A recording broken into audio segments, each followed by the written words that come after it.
ጤና ይስጥልን ውድ የኢትዮ ከረንት የዩቲዩብ ገጽ ተከታዮችና አድማጮች እንደምን አላችሁ? ለዕለቱ የተመራረጡን አርዕስተ ዜና ወደ እናንተ ይዘን ቀርበናል።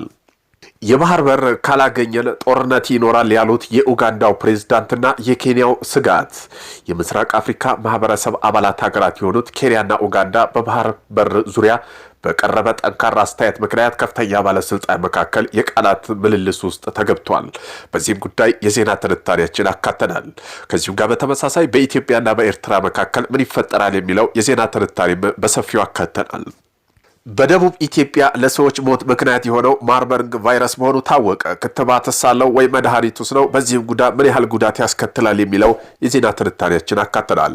እነዚህን የመሳሰሉ አርዕስተ ዜና ወደ እናንተ ይዘን ቀርበናል። ቤተሰብ ለመሆን ላይክ፣ ሸር፣ ሰብስክራይብ ማድረገውን እንዳይረሱ።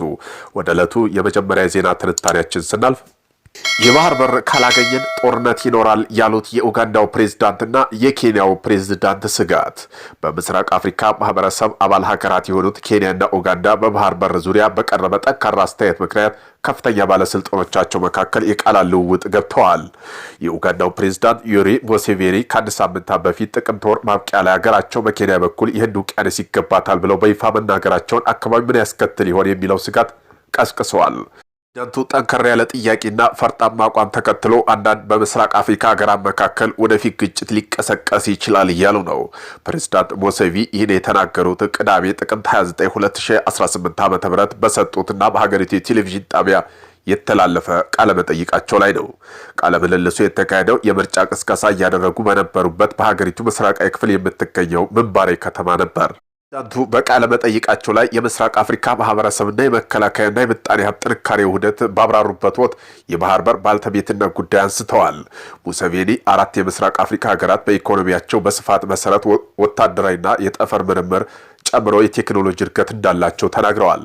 አፍሪካ እንዴት ራሷን መከላከል ትችላለች? የምጣኔ ሀብት ውህደት ኢኮኖሚ ያግዛል ሲሉም ተናግረዋል። ለዚህ ነው ለሰዎች የምነግራቸው ለምን አንድ መሆን እንዳለብን አታዩም? ምክንያቱም ኡጋንዳ የባህር በር ኃይል ማደራጀት ከፈለገች እንዴት ልትገባ ትችላለች? እኛ ባህር በር የለንም ሲሉ ወደ ዋናው ጥያቄያቸው ተንደርድረዋል።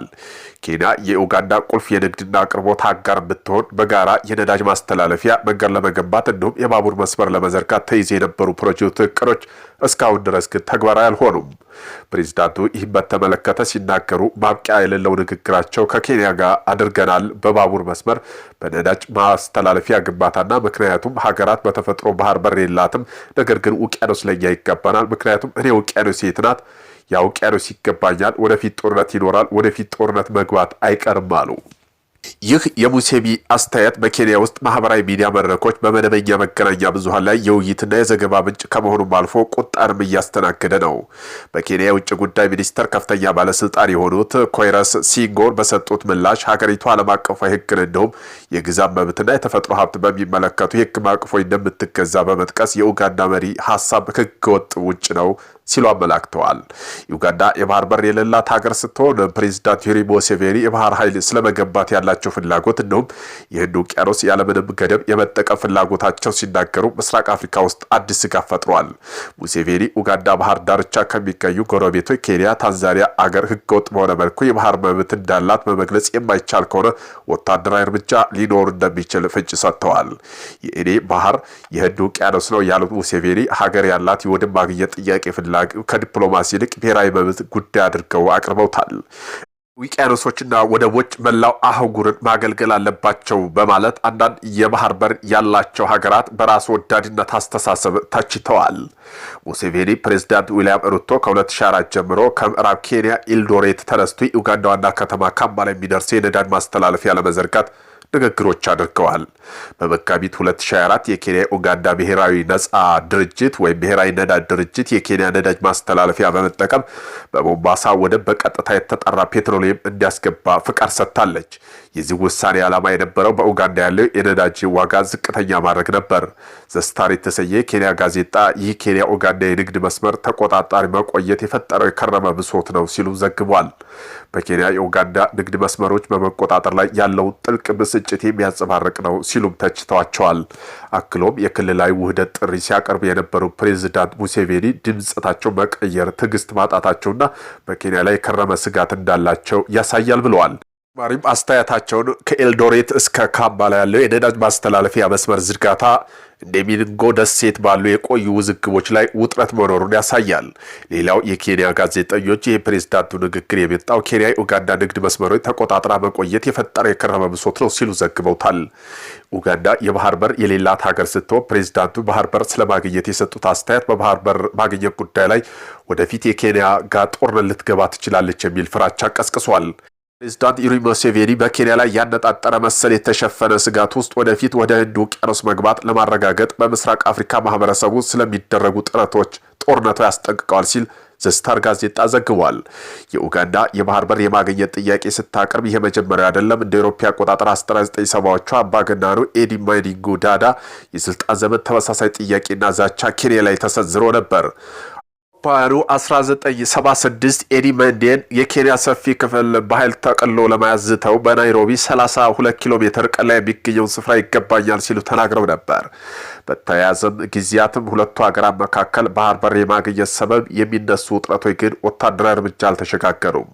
ናይሮቢ በካምፓላ የንግድ ፍላጎት ስትራቴጂካዊ ጠቀሜታ ያለው የሚል ወደ ህንድ ውቅያኖስ የሚያደርሳትን አጭር መንገድ ኪስሙይን በቪክቶሪያ ሐይቅ ላይ ከሞምባሳ ወደብ ጋር የሚያገናኘው የባቡር ሀዲድ መስመር ዝርጋታ አማራጭ ሰጥታለች። ኡጋንዳ ግን ሌላ አማራጭ መስመሮች የፈለገች ሲሆን ከሆይማ ታንዛኒያ የሚገኘው ታንጋ ወደቦች የነዳጅ መስመር ዝርጋታ በመጠቀምም ይህ ውጥረት ፈጥኖ ቆይቷል። የኡጋንዳው ፕሬዝዳንት ዩዌሪ ሙሴቬኒ ልጅ ሙሃዚን ካኒ ሩቢጋ 2022 ጎረቤት ሀገር ኬንያ ወራለህ የሚል ሀሳብ መሰንዘራቸውን ተከትሎ አባታቸው ሙሴቬኒ ጣልቃ ገብተው ይቅርታ መጠይቃቸው የሚዘነጋ አይደለም። ኡጋንዳ ከታንዛኒያ በተናጠል $4 ቢሊዮን የሚያወጣ የነዳጅ ድፍድፍ ዘይት ማስተላለፊያ መስመር እየገነባች ነው። ይህ የነዳጅ ማስተላለፊያ መስመር 1443 ኪሎ ሜትር የሚረዘም ሲሆን ዳሬ ሰላም ወደብም የሚነሳ ነው። ስልጣን ላይ ከወጡ 40 ዓመት ሊሞላቸው የተቃረቡት የ81 ዓመት አዛውንት ሙሴቬኒ በቀጣይ ዓመት በሌላ ዙር የስልጣን ዘመን ለምርጫ ይቀርባሉ። በዚያን ጊዜ ይህ ባህር በር ጉዳይ ማንሳታቸው የህዝብ ትኩረትና ድጋፍ ለማግኘት የታለመ ነው የሚሉ ታዛቢዎች ቢኖሩም ሀገራቸው ከኬንያ ጋር ባላት መልኩ ግንኙነት አሰጊ ጥላን አጥልቶበታል። በደቡብ ኢትዮጵያ ጅንካ ከተማ ተከስቶ ለ6 ሰዎች መሞት ምክንያት የሆነው በሽታ ማንገር ቫይረስ መሆኑ የጤና ሚኒስቴር አስታውቋል። ከኢትዮጵያ በስተደቡብ የሚገኙ ሀገራት ውስጥ ተከስቶ የነበረው ይህ በሽታ ከሳምንታት በፊት በደቡብ ኢትዮጵያ አካባቢ ተከስቶ 2 የጤና ባለሙያ ጨምሮ 6 ሰዎች የገደለ ሲሆን የጤና ሚኒስቴር ዛሬ ባወጣው መግለጫ የበሽታው ምልክት ያሳየው በቫይረሱ የተጠረጠረ ሰዎች እንዳልተገኙና በሽታ የመከላከል እንዲሁም የመቆጣጠር ስራ እየተሰራ መሆኑን ጠቅሷል። ይህ ቫይረስ ከ1 ዓመት በፊት በምስራቅ አፍሪካ ሀገራት ውስጥ ተከስቶ የነበረ በርካታ ሰዎች ከባድ ህመምና ጣዳፊ ሞትም አብቅቶ ነበር። ይህ ማንገር ቫይረስ በከፍተኛ ሁኔታ ተላላፊ በሽታ ሲሆን ኢቦላ ጋር ተመሳሳይ እንዳለው ባለሙያዎች ይናገራሉ። ምልክቶቹ ትኩሳት፣ የጡንቻ ህመምና ተቅማጥ፣ ማስታወክና አንዳንድ ከፍተኛ የደም መፍሰስ አጣዳፊ ለሞት ሊያበቃ ይችላል ብለዋል። ከቅርብ ዓመታት ወዲህ በመቶ የሚቆጠሩ ሰዎች ማንገር ቫይረስ ተይዘው ለሞት ተዳርገዋል። ከሞላ ጎደል ሁሉም የሞቱት የአፍሪካ ሀገራት ያሉ ሰዎች ናቸው።